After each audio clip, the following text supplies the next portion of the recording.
Bienvenidos a Historiar. Este podcast fue creado y producido por la ASAI, Asociación Argentina de Investigadores de Historia. Un podcast sobre historia argentina, latinoamericana y mundial. Acompáñanos en este recorrido por el pasado para pensarnos en el presente.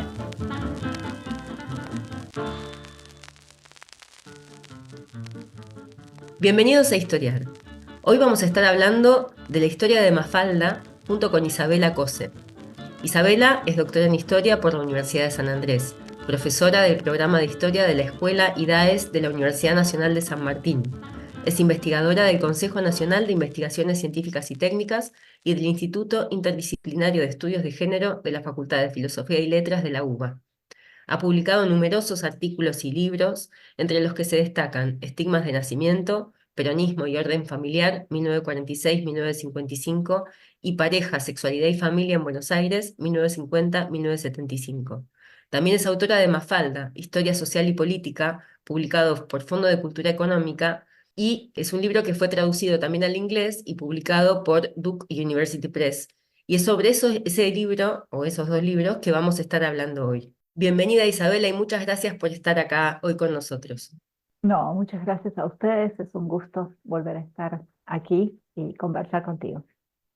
Bueno, muchas gracias entonces por estar y por aceptar abordar esta historia que es una historia tan querida en general por los argentinos, la historia de este personaje Mafalda, que es, bueno, es un personaje muy importante para mucha gente, muy querido por mucha gente, eso es algo que vos en lo que haces mucho hincapié en el libro y que por eso nos parecía interesante recuperar en el podcast. La primera pregunta que te quiero hacer es una pregunta un poco obvia, pero y quizá para muchos de nuestros oyentes esta sea una historia conocida, pero quizá para algunos no. Y entonces te quería preguntar por el origen de Mafalda, por cómo nació este Ujú. personaje. Bueno, es una historia que a mí me gusta mucho, así que muchas gracias por preguntarme esta pregunta, hacerme esta pregunta, porque Mafalda surge en el cruce de una serie de fenómenos culturales, políticos, sociales, económicos inclusive. Y desde el comienzo, desde que comencé esta investigación, me pareció que el origen contenía muchas claves para entender el personaje y para entender la relación entre una historieta y el mundo social que la hace posible o el mundo social que hace posible que una historieta se convierta en un ícono, que salga, que trascienda los marcos del recuadro de la historieta y tenga vida social, que fue por esa razón por la cual a mí me interesó Mafalda. Y creo que eso hace que sea muy lindo que Mafalda, ahora que cumple 60 años, esté en esta serie, ¿no?, de podcast.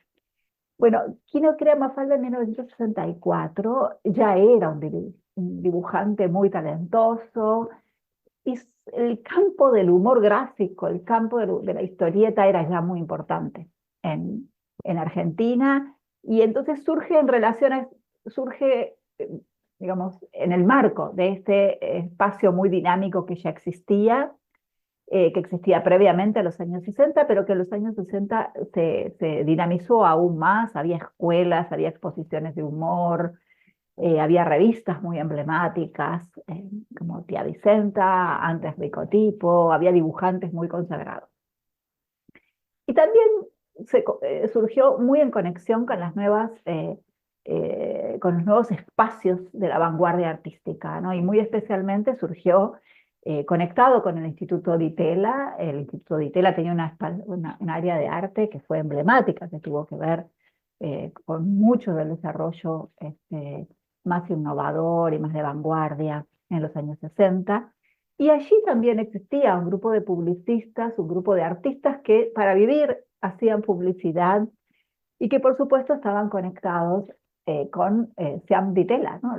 El gran esfuerzo por producir bienes de, industrializados, de los cuales vos, Inés, sabes mucho, de electrodomésticos y también automóviles, Y justamente fue una agencia vinculada a los círculos del Ditela y que trabajaba para Sean Ditela, que se le ocurrió pedirle a Quino una historieta para eh, promover supuestamente eh,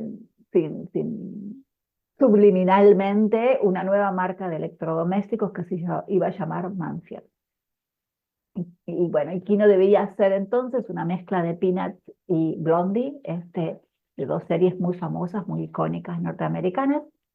Y por razones que no fueron la historieta, que no fueron lo que Kino produjo, sus primeros 6 u 8 bocetos, el proyecto fracasó, en parte porque la idea de que un medio de prensa, Clarín, bueno, no, la verdad es que ahora no recuerdo con cuáles tentaron, publicara una publicidad subliminal, bueno, fue poco posible, pero el asunto es que esos primeros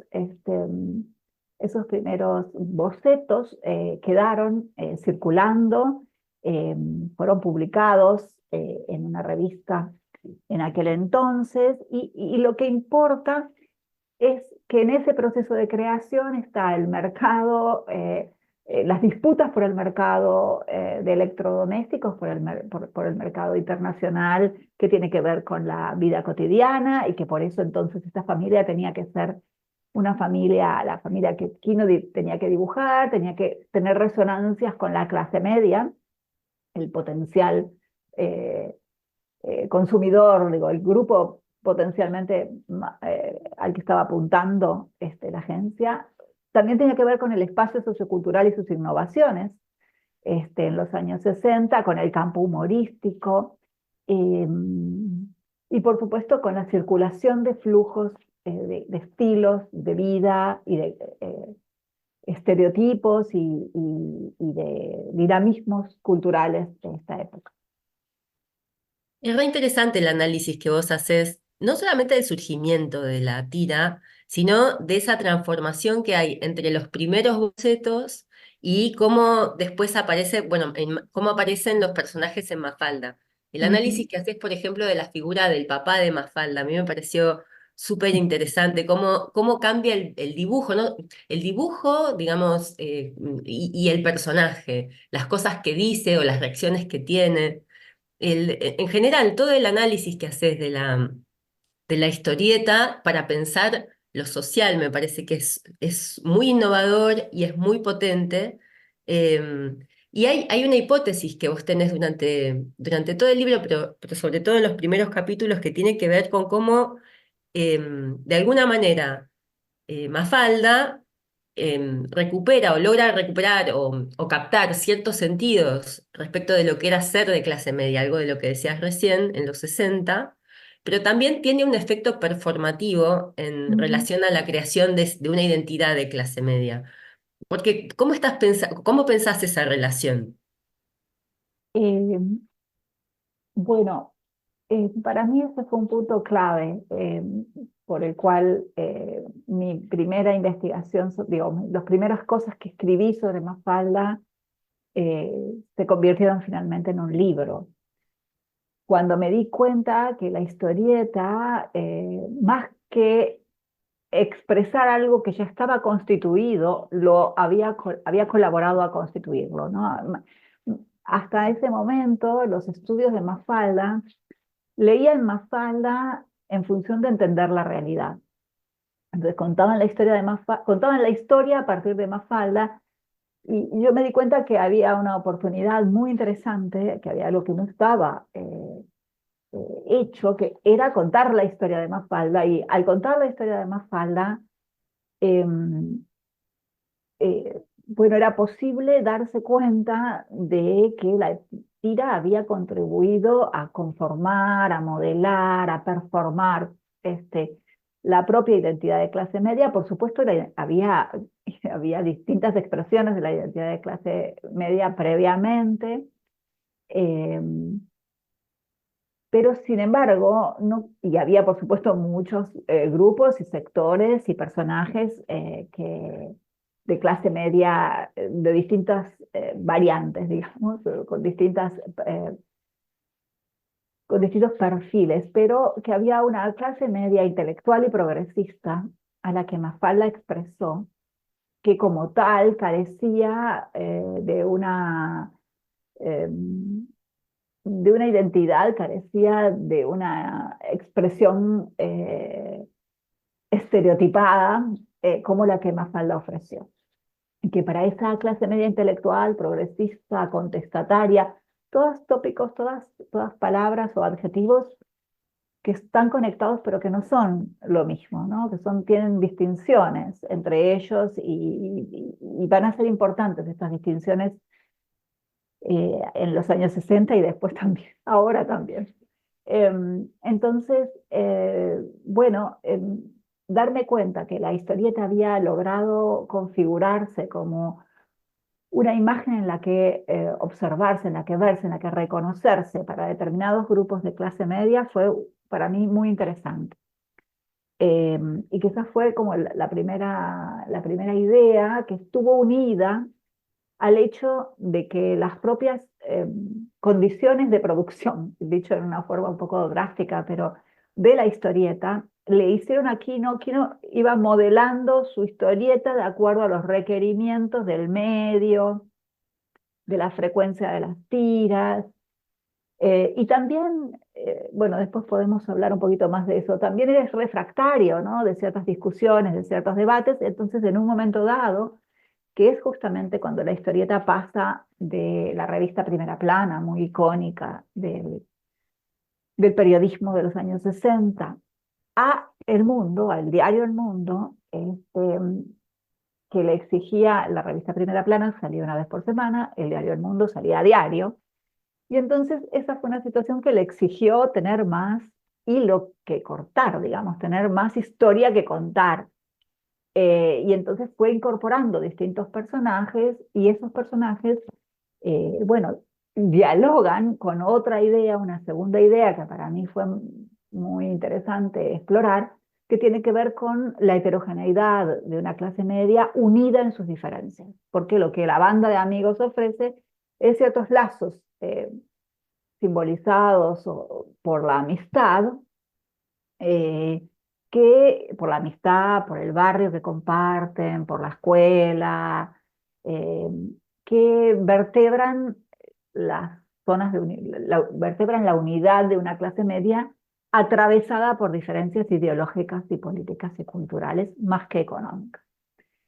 Entonces, bueno, esa fue lo primero que yo me debía escribir, yo tenía una deuda conmigo misma, que era profundizar en la relación entre la clase media y la familia en los años 60, algo que yo había avanzado y había elaborado en mi investigación previa sobre las transformaciones socioculturales en relación a la familia y la pareja y las relaciones intergeneracionales en los años 60, había analizado bastante rápidamente a Mafalda, sabiendo que la historieta merecía otro análisis que al terminar mi tesis comencé a hacer.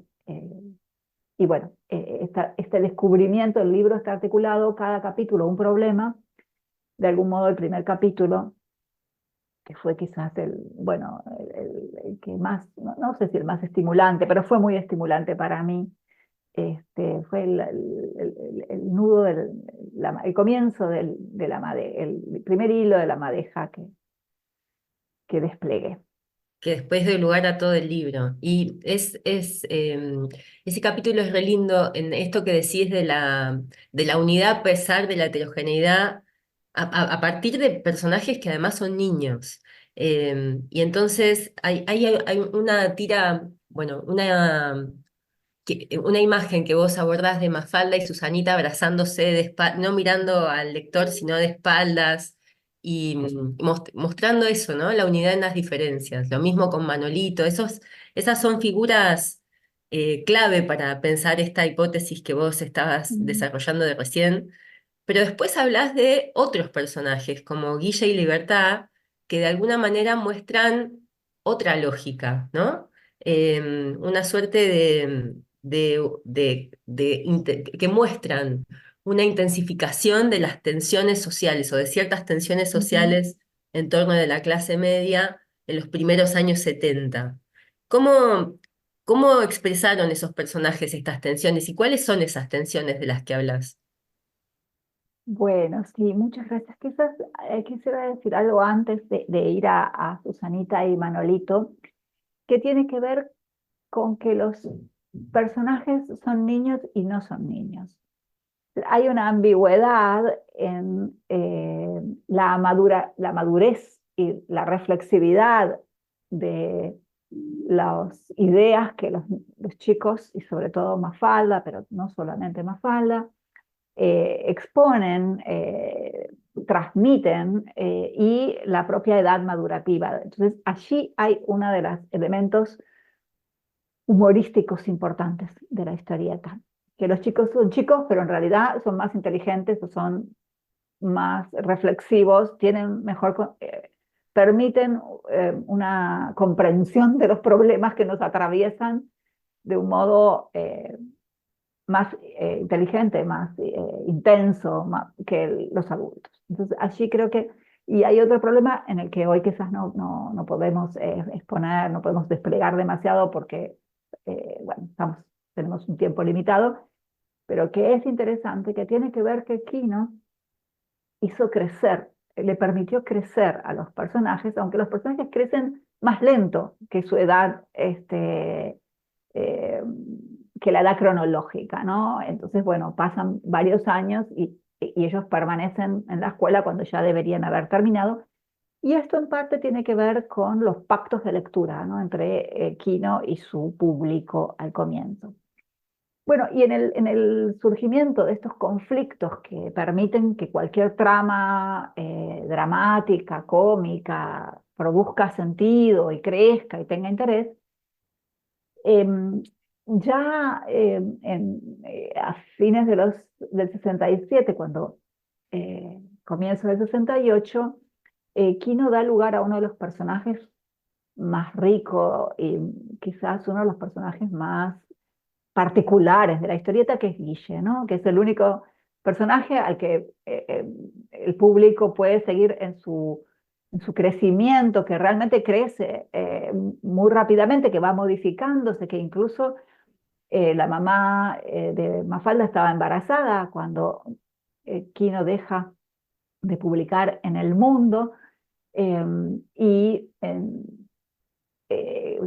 Kino dejó de poder tener lugar donde publicado. Entonces, mientras buscaba otro espacio que le permitiera que lo contratara para publicar la historieta, bueno, había algunas cartas de lectores preguntando si había nacido, si no había nacido. Así que, por supuesto, estas cartas de lectores no sabemos si son reales o eran parte de los amigos periodistas que querían apoyar a Kino para conseguir la mejor oferta posible para su Mafalda. Y entonces, Guille para mí representa como ningún otro personaje una nueva generación contestataria. Los chicos que eran adolescentes, muy adolescentes, a fines de los 60, comienzos de los 70, capaz de una contestación, de un grado de conmoción a la autoridad paterna y materna, elementos muy lúdicos, con confrontaciones intergeneracionales, le responde a Mafalda. Hay una historieta desde una de las primeras historietas en las que el padre de Mafalda está viendo embobado a Guille, y Guille se mata de risa. Entonces, esa generación que se le reía a los padres, que no tenía ningún cuidado por la autoridad, incluso al punto que Mafalda lo nota en una de esas historietas y dicen, yo me reía tanto, yo creo que no me reía tanto, yo no hubiera, notando las diferencias generacionales. Bastante después, por supuesto, el país estaba en un momento de gran polarización política, de emergencia de la izquierda, revolucionaria de la izquierda armada, bueno, por supuesto, Mafalda eh, creció en su popularidad y en parte por eh, se volvió un emblema democrático en medio de la dictadura de Onganía. Entonces, existió siempre esta visión eh, heterogénea, esa visión conflictiva de las posiciones políticas de la clase media que podían leerse en la historieta, siempre eh, motivaron disputas, motivaron discusiones en torno a la posición política de Mafalda, de la historieta, de sus personajes. Y para el momento en el que Libertad emerge en la tira, bueno, había una izquierda mucho más a la izquierda que el progresismo de Mafalda, que viene a ocupar, es un espacio que viene a ser ocupado por Libertad, por incluso el propio nombre, ¿no? No había allí ninguna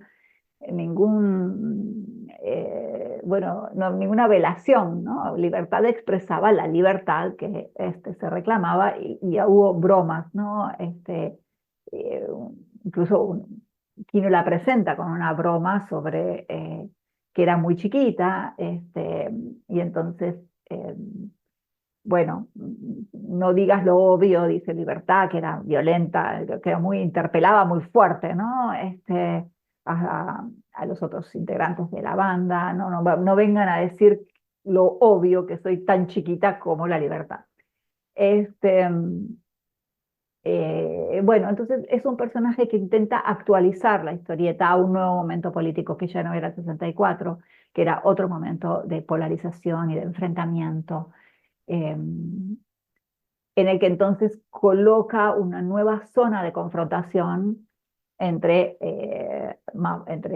Libertad, por supuesto Susanita, Miguelito, y además la propia Mafalda, en la que hay algunas tiras en las que se nota la distancia, ¿no? Hay una que recuerdo ahora, eh, bueno, es en la que están jugando a los cowboys y Libertad dice, bueno, ahora que tenemos las armas, ¿por qué no hacemos la revolución social? ¿No?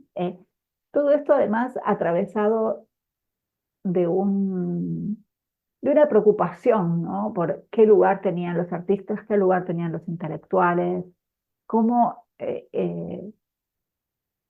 cuál era la significación y la intervención que los intelectuales, los artistas, eh, debían tener en ese contexto, ¿no? Que era una pregunta que aquí no No, lo claro, sí, y es muy interesante también algo que vos analizás en el libro, que es cómo desde muy tempranamente los intelectuales se interesaron por Mafalda para decir cosas muy distintas, ¿no? Pero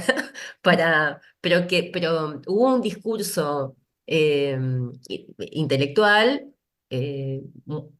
preocupado o interesado por pensar en Mafalda. Em, ¿por qué te parece que ganó ese espacio en términos de los debates del mundo intelectual? Bueno, a ver, yo creo que Mafalda expresó estas tensiones y que el trabajo de Quino era lo que Quino hacía era una,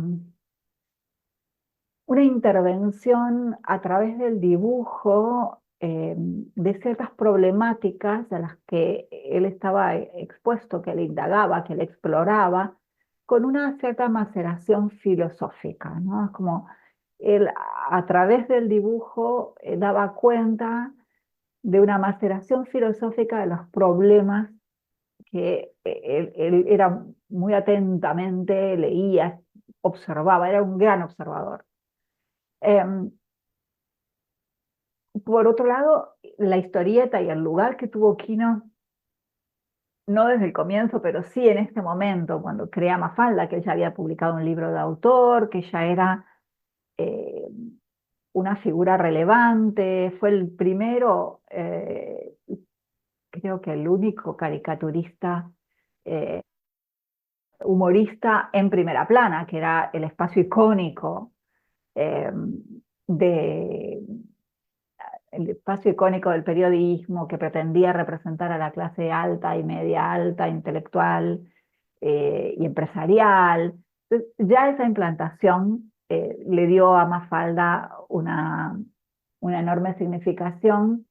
eh, y por otro lado, creo que la historieta le permitía dar debates que estaban en ciernes, que estaban en ciernes, que estaban produciéndose muy, muy fuertemente, ¿no? Que Viñas, los hermanos Viñas, y con su revista Contorno, una revista muy relevante para la generación, para la nueva generación a comienzos de los años 60, esa generación que finalmente termina repensando lo que había sido el peronismo, repensando lo popular, criticando a aquella clase media gorila, aquella clase media que había colaborado y había sido crucial para el golpe de Estado contra Perón.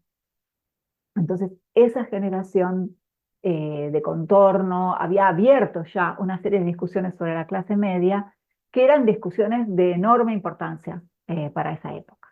Entonces, que Mafalda eh, permitía elaborarlas.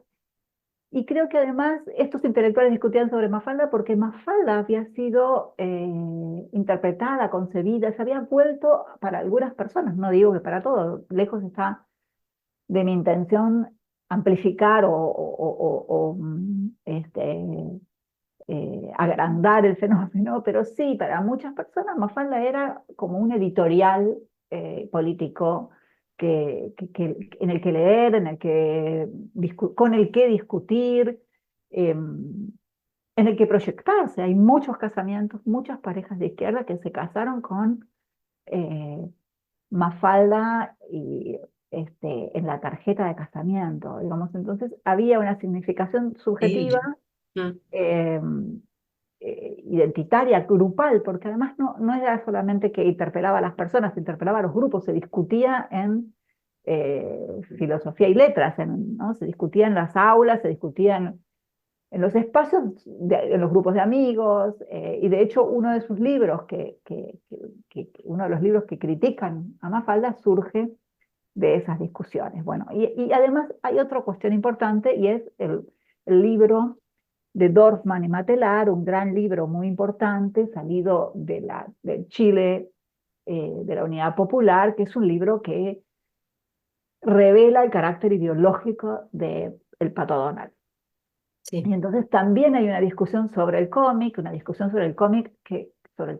la historieta, en la que Humberto Eco va a intervenir después, justamente a partir de Mafalda. Es decir, que también hay cuestiones de época que hacen al ambiente y las discusiones intelectuales del momento, que tiene que ver con el cómic y de modo más amplio con los medios de comunicación, Sí, con las industrias culturales, en todo con las caso. industrias culturales, exactamente, Sí, hay con una el cosa rol que, ideológico de las industrias culturales. sí, en el 73 Mafalda aparte deja de salir, ¿no? Sí. Pero sigue teniendo una vigencia que es notable, incluso durante la dictadura. Y hay algo ahí que vos analizás que tiene que ver con, bueno, esto de las industrias es por ahí para pensar también, cómo empieza a salir en otro formato y circula en otro formato que le permite durante esos años tan difíciles evadir la censura. O sea, sigue circulando y sigue siendo un personaje muy relevante durante la dictadura militar.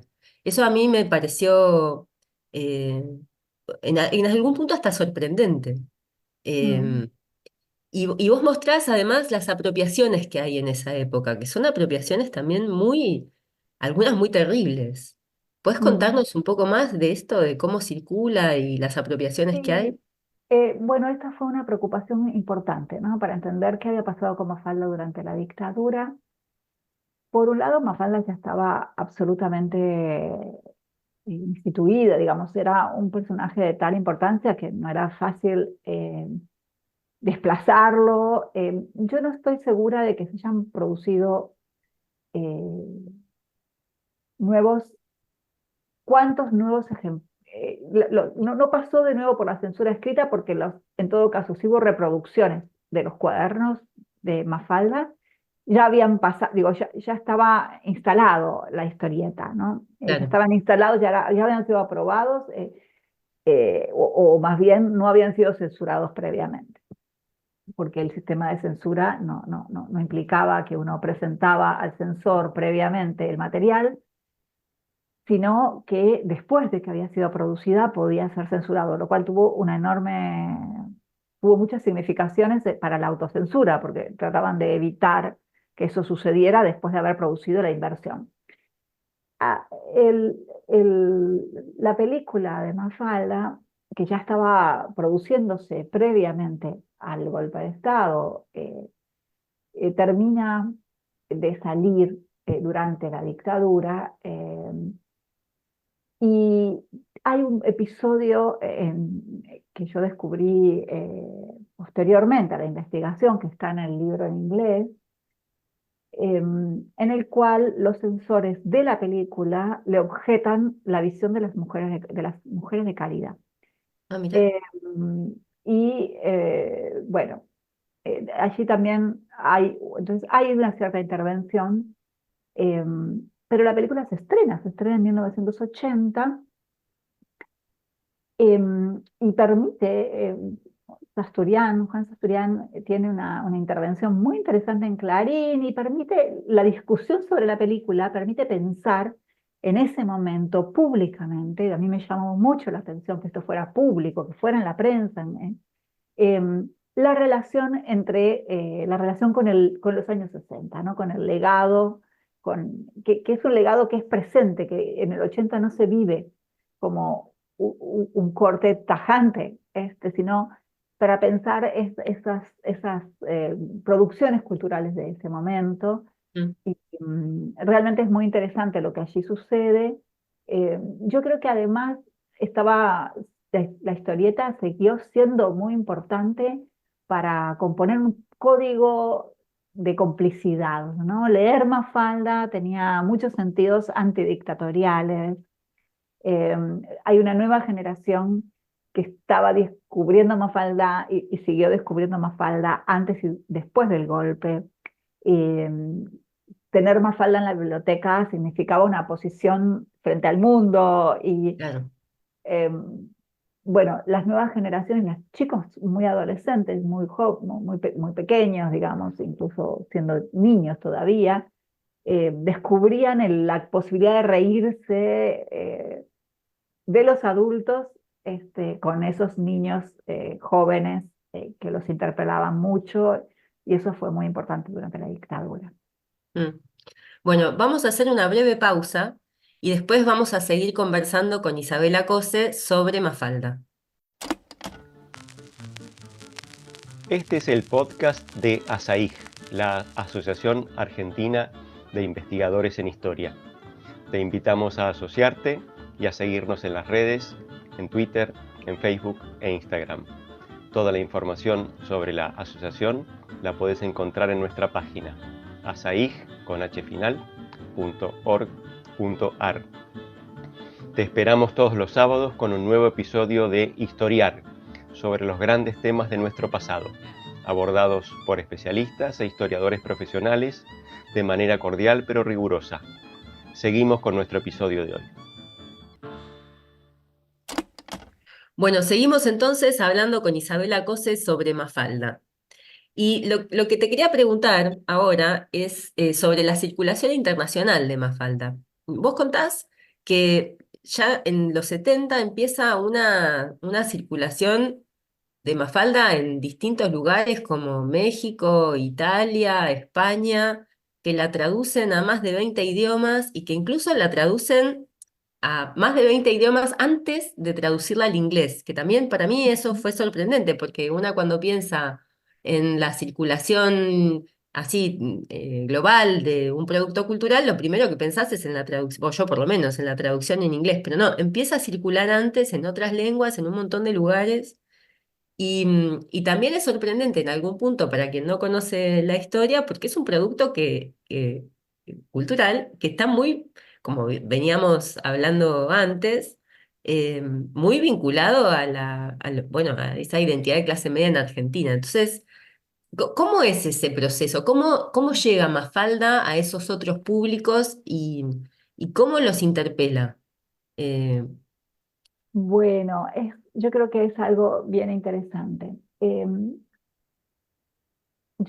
Quino decía que él no había pensado que la historieta podía tener éxito fuera de Argentina. De hecho, bueno, el lugar donde primero se volvió, bueno, hubo un primer movimiento que fue, que no vamos a hablar aquí, pero que es importante marcarlo, que fue que la historieta adquirió carácter nacional, ¿no? Se comenzó a publicar en varios diarios del interior, en Córdoba, en distintos lugares del interior, en Río Negro, y al mismo tiempo comenzó a ser un éxito también en Uruguay, muy rápido, muy rápidamente, en Época, en el diario socialista que dirigía Galeano, se publicó Mafalda y nos enojó un poco porque no le había dado permiso, y Galeano le dijo, bueno, pero es que la queremos tanto, nos interesa tanto. Y después en América Latina, ¿no? Los cuadernillos, los cuadernitos circulaban y se vendían en América Latina. Em, yo creo que la historieta se convierte en un éxito, se transforma en una historieta global por fundamentalmente dos razones. Primero, porque la historieta, tres. La primera es que la historieta hablaba de fenómenos emergentes a escala global. Las confrontaciones entre padres e hijos, la emergencia de una nueva generación contestataria, la emergencia del feminismo, ¿no?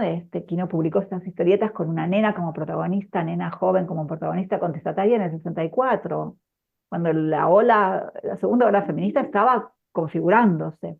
sí. E incluso no hemos hablado, pero lo decimos rápido, que Quino da una visión de la clase media que es una visión corrosiva, ¿no? Es una visión que está a contrapelo de las idealizaciones que le ofrecían los propios medios de comunicación, por lo menos primera plana, el proyecto modernizador. Entonces, el padre Mafalda, la familia Mafalda, no expresa los ideales y el triunfo de la clase media moderna, sino sus fisuras, Mm. sus problemas, ¿no? Entonces, esta visión yo creo que también dialogaba con lo que sucedía en numerosos, a nivel global, ¿no? Una clase media emergente atravesada por las dificultades, por las imposibilidades, pero también atravesada por la modernización sociocultural. Debo decir aquí que yo creo que la historieta terminó interpelando a grupos sociales que no solo eran la clase media, ¿no? Y que no podemos ahondar, pero el personaje, por ejemplo, de Manolito, que para mí es uno de los más complejos y más ricos, muestra las ambivalencias, ¿no? Porque es un niño que es el hijo de un cuentapropista del almacén del barrio, pero es un niño que trabaja, que tiene que ayudar a su papá, que no puede irse de vacaciones, etc. Pero entonces, bueno, hay una serie de fenómenos que son fenómenos emergentes, globales, con los que Quino dialoga.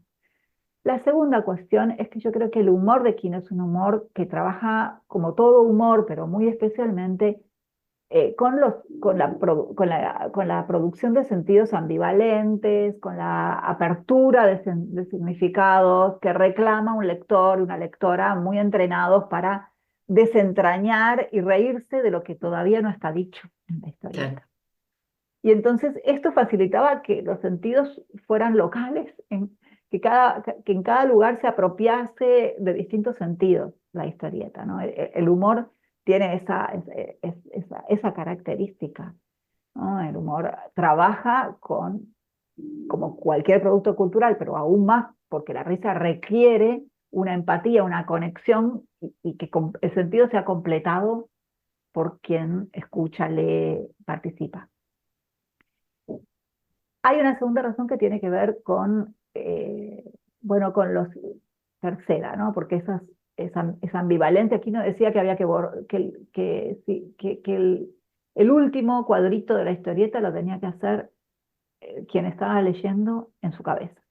Mm. La tercera razón es que Quino trabajaba mucho, y la historieta y el humor de página de Quino trabajaba con universales, ¿no? Con las injusticias sociales, con las diferencias de clase, con la hipocresía, con la oposición entre el bien y el mal, con los conflictos entre amigos, en fin, cuestiones que permiten, que son, no digo universales, pero que permiten trascender a una época y un lugar, permiten salir de la parroquia, digamos, propia. Y finalmente, y no menor, para mí fue clave darme cuenta de esto, hubo una serie de difusores, una serie de agentes culturales interesados, comprometidos con la difumación, con la circulación de esta historieta, ¿no? Ya sea lectores que les encantó y que entonces la publicaron en Holanda, y muy especialmente una figura que fue la introductora en Europa, que es Marcelo Raboni. Él fue exiliado durante el Onganiato, que se instala en Milán y es periodista, es editor y hace lo que sabe hacer, ofrece autores argentinos en Italia y logra allí unas alianzas muy interesantes, digamos, con editoriales muy relevantes, muy innovadoras, ¿no? Italianas, algunas de ellas en el medio de la motorización de la radicalización europea. Entonces, y entre ellos, en esa editorial, estaba Umberto Eco, que además se interesa por otras razones, por razones intelectuales, para poder, Mafalda le permitía explicar que no todas las industrias culturales y no todos los cómics eran necesariamente parte de la dominación. Entonces, bueno, en la confluencia, y esto lo digo a partir de Raboni, pero después es el exilio argentino y el Cono Sur, que se vuelve un motorizador del éxito de la historieta. En algunos lugares adquirió significados particulares, como en España, que todas las resonancias antidictatoriales, a la censura, a la situación política en la España de Franco de los 70, que estaba ya perfilándose una transición, o abriéndose espacios antidictatoriales y de apertura, la historieta fue muy, muy importante. Por eso, ya cuando el exilio más numeroso argentino y uruguayo llega a España, la historieta en España ya era un éxito. Claro, sí.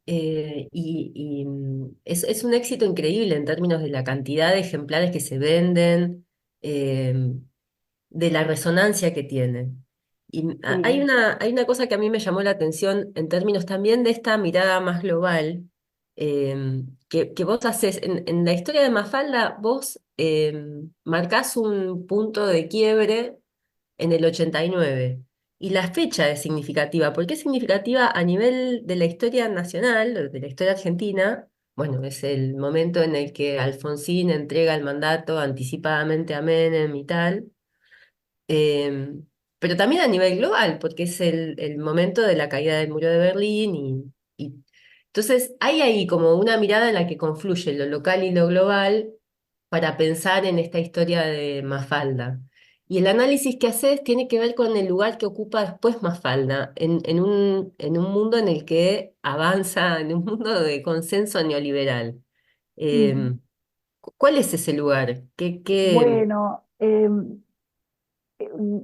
es como decís, ¿no? El 89, bueno, el retorno a la democracia puso en juego una discusión muy interesante sobre el lugar del humor, ¿no? Para la democracia. Era una democracia débil, ¿no? Era una democracia que había que defender.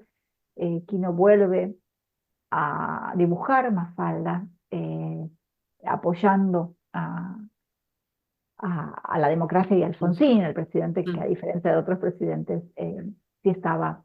sí sabía lo que hacía, ¿no? Sí, en relación a su historieta muy simbólica, rechazando a Onganía.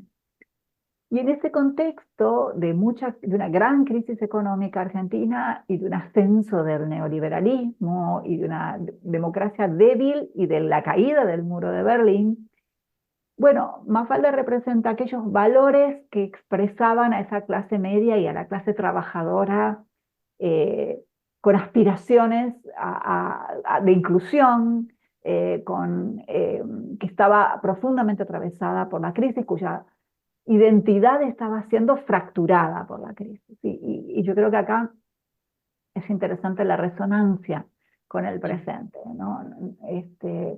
Cómo hay una clase media que, no es, que ya fracturada, es una clase media, ¿no? Porque en el mismo momento hubo una clase media de nuevo tipo, que transformó sus estilos culturales, que se fue del barrio al country, que de algún modo tenía ciertas conexiones culturales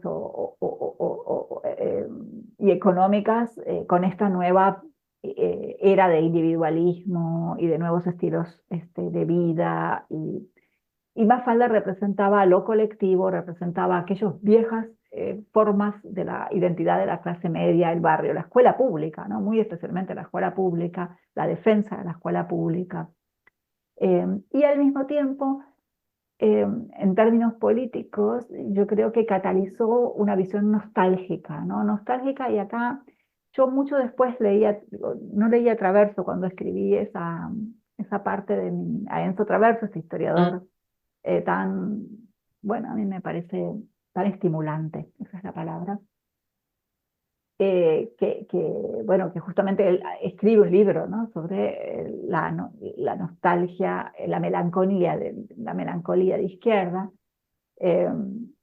como ese sentimiento de pérdida de un horizonte de futuro.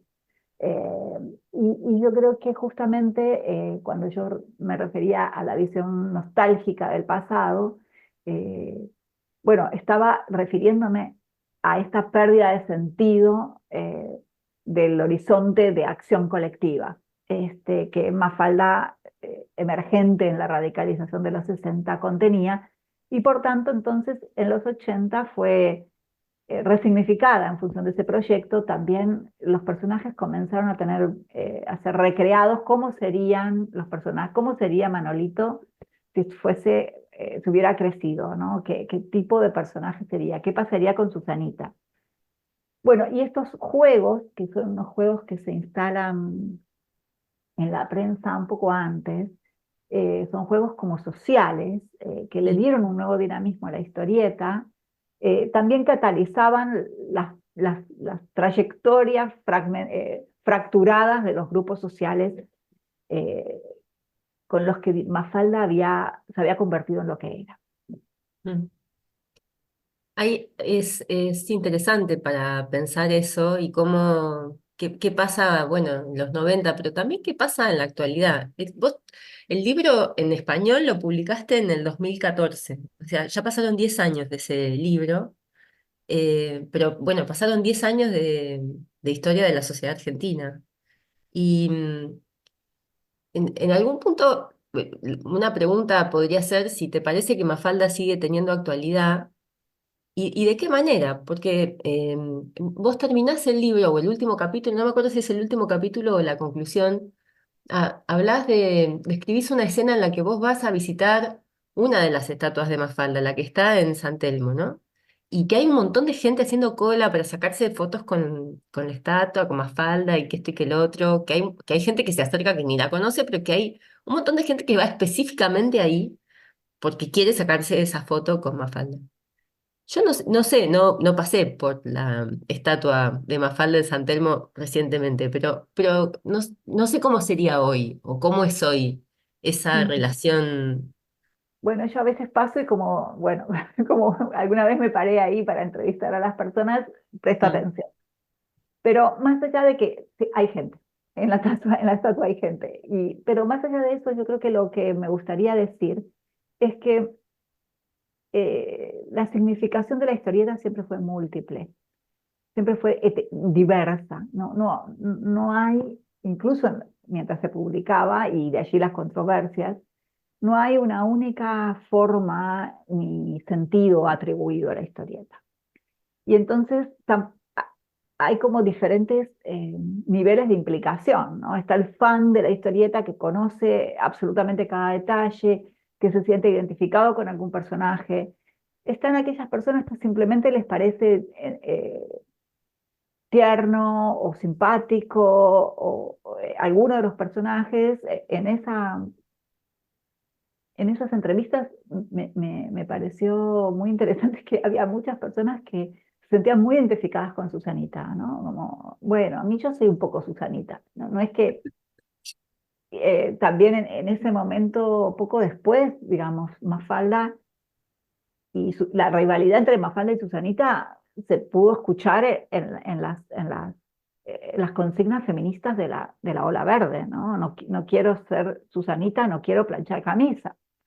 E incluso uno de los, un afiche muy, bueno, ¿no? En las marchas, pero también es cierto que hay otro nivel que tiene que ver con el dibujo, con lo simpático, con el atractivo del propio personaje, que además la actual merchandising, ¿no? Que existe de Mafalda, que ha sido una decisión de los últimos años. Bueno, explican los agentes de Mafalda, se deben explicar, bueno, estaba sucediendo más allá de Quino, digamos, Mafalda, y yo puedo confirmar que esto era así. La feria de San Telmo estaba llena de reproducciones de Mafalda que no eran autorizadas, entonces finalmente, bueno, los agentes, la agencia de Mafalda decidió poner en circulación ellos mismos, digamos, objetos y merchandising, que es algo que con muchos cuidados, había sucedido antes, ¿no? Hubo una muñeca, hubo muñequitos, hubo algunas otras, hubo jabones en los 70. Entonces también hay una onda expansiva de la historieta que tiene que ver simplemente con el consumo, el interés o el atractivo de un dibujo que es bonito, que tiene, bueno, hay resonancias psicológicas, las caras grandes, el aspecto oval, bueno, tiene toda una serie de reminiscencias que yo me atreví a explorar en el libro, en términos de lo útero materno, bueno, hay una serie de cuestiones vinculadas con ese tipo de figuras que operan en otro registro, ¿no? Más interno, más Entonces, bueno, están conviviendo múltiples sentidos. También hay algunas visiones críticas muy mordaces, ¿no? De la historieta, que también están circulando. Entonces, yo creo que la historieta se ha resignificado en estos años. Es cierto, bueno, hay también una producción de una documental, ¿no? que elaboró para Disney Channel, bueno, con un guión de Julian Tronskenberg, que es un gran cineasta y amigo, que también hizo una película, un documental muy interesante sobre Isabel Martínez de Perón, Isabelita, que también colocó, ¿no? A la historieta en otros. La verdad es que no sé cuánto se difundió, me gustaría averiguarlo, cuánto se vio, pero todos son fenómenos que tratan como de actualizar la historieta a los nuevos Públicos. Medios y transformaciones mediáticas. Es cierto que hay algo de la importancia del meme y de la propia estructura, por ejemplo, de Instagram, en donde Mafalda tiene que ser cortada por cuadros para poder mostrarse, porque la forma del Instagram exige poner vertical y no horizontal. Bueno, hay muchas cosas que pensar sobre esto. Sí. La escuela ha sido un gran espacio para también renovar las generaciones de lectores. La familia lo sigue siendo. El otro día, pensando en este podcast, hablé con un par de libreros de mi barrio y les pregunté, ¿qué pasaba? ¿Hay gente, dejó más gente, menos gente comprando Mafalda? Me dijo, Mafalda siempre se vende, y los chicos, me dijo, bueno, siempre hay chicos que vienen con sus padres y ellos, son los chicos los que quieren, me decía, son los chicos los que quieren, pero el padre que le regala la tira. Sí. Así Bueno, bueno. Antes de terminar, te quiero hacer una pregunta que no es sobre Mafalda, porque decíamos recién que hace 10 años que salió este libro en español. Después está la versión en inglés, que es una versión distinta, con algunas otras cosas y tal, que es del 19. Pero bueno, en estos años has trabajado en otras cosas, estás trabajando en otras cosas, y te quería preguntar por qué camino seguiste después de Mafalda. Muchas gracias por esa pregunta. Eh, Alguna vez decíamos que yo intenté evitar transformarme en la historiadora de Mafalda, en el sentido de que podría haber seguido escribiendo y recibí muchos pedidos que yo preferí, bueno, algunos a tomar, otros no, y continuar, porque yo ya había comenzado la investigación que estoy tratando de terminar sobre la familia y la infancia y la política en los años, la izquierda revolucionaria en los años 70 y bueno, ahora se ha extendido un poco más, un poquito más hacia los 80. Eh, y la verdad es que yo creo que el libro de Mafalda, bueno, por un lado suspendió en ciertos momentos el trabajo con esta investigación, pero también me ayudó a atravesar con zonas que son tan difíciles, ¿no? De pensar, de tanta violencia, de un tiempo histórico tan trágico, que el haber convivido en la investigación con Mafalda, que también tiene zonas muy oscuras, ¿no? Yo cuento allí una escena eh, vinculada con el lugar de Mafalda en la escena del asesinato de los sacerdotes palotinos, que es tremenda, ¿no? Pero bueno, estoy tratando de terminar un trabajo de síntesis. De hecho, en el 2014 se publicó un artículo sobre las relaciones amorosas en las organizaciones armadas y estoy tratando de terminar una investigación sobre el amor y la política en los años 70. Sí, bueno, hay varios ya artículos publicados Sí, sobre esto que ya publicaste, quiero decir. eh, Así que ahí también podemos invitar a los lectores interesados en profundizar en estos temas, en los artículos de Isabela que pueden encontrar bueno, en su página de CONICET, se pueden descargar y se pueden ujú, leer.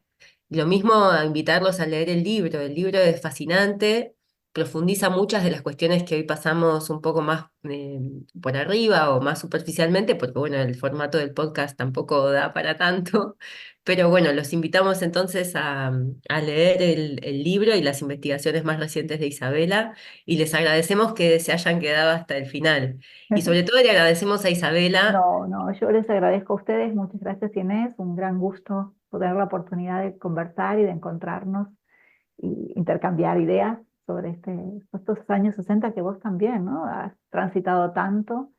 Bueno, Y bueno, muchas gracias también a Saí y a el equipo de Historiar por invitarme. Así no, y al a todos los contrario, que están escuchando, ojalá haya quedado seguro que sí. interesante. Sí, seguro que sí. Bueno, muchas gracias a nuestros oyentes y los invitamos a escuchar el próximo episodio el sábado que viene. Gracias a todos, hasta luego.